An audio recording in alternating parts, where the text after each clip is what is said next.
గద్దర్ తాత ఈ జోన్ అంతా అంటే తెలంగాణ మట్టి సింగర్స్ కానివ్వండి, ఆంధ్ర నుంచి ఉన్న మట్టి సింగర్స్ని చాలా తక్కువ రేర్ కేసెస్లో అడుగుతుంటారు చాలామంది. బట్ సార్ నాకు ఫస్ట్ కాల్లోనే అడిగింది ఏంటంటే, ఇట్లా జెన్యూన్గా జానపదాలు పాడేవాళ్ళు కావాలి, జెన్యూన్గా తెలంగాణ కల్చర్ కానివ్వండి, ఆంధ్ర కల్చర్ని ఇలా పట్టుకొని తిరిగే వాళ్ళు కావాలి అని చెప్పారు. సో నేను స్టూడియోకి నెక్స్ట్ డే వెళ్ళినప్పుడు అక్కతో మాట్లాడంగానే వెంటనే యాక్సెప్ట్ చేశారు.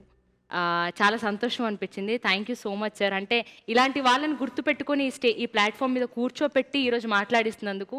చాలామంది ఉన్నారు సార్ అనుకుంటే ఇంకెవరినైనా పిలవచ్చు, బట్ ఈరోజు ఇలా పిలిచి ఇంతమందిని కూర్చోబెట్టి ఇలా వీళ్ళని సత్కరించుకొని ఇలా కూర్చోబెట్టడం అనేది అర్జున్ సార్కి మాత్రమే దక్కుతుంది credit. Thank you so much sir for that. And folk song అనగా, జానపదం అనగానే లిటరల్గా నేను గద్దర్ తాతను చూసి నేర్చుకున్న పాటలన్నీ కూడా. ఆయన వాళ్ళ ఇంట్లో ఒక బిడ్డగా ఉన్నందుకు నిజంగా నేను అదృష్టంగా ఫీల్ అవుతూ, ఈరోజు ఈ పాటకి అక్క రావడం, అమ్మ రావడం, వీళ్ళందరూ రావడం నిజంగా చాలా సంతోషంగా ఉంది. ఈ పాటని నాతో పాడించినందుకు అనూప్ సార్కి, అర్జున్ సార్కి థ్యాంక్ యూ సో మచ్.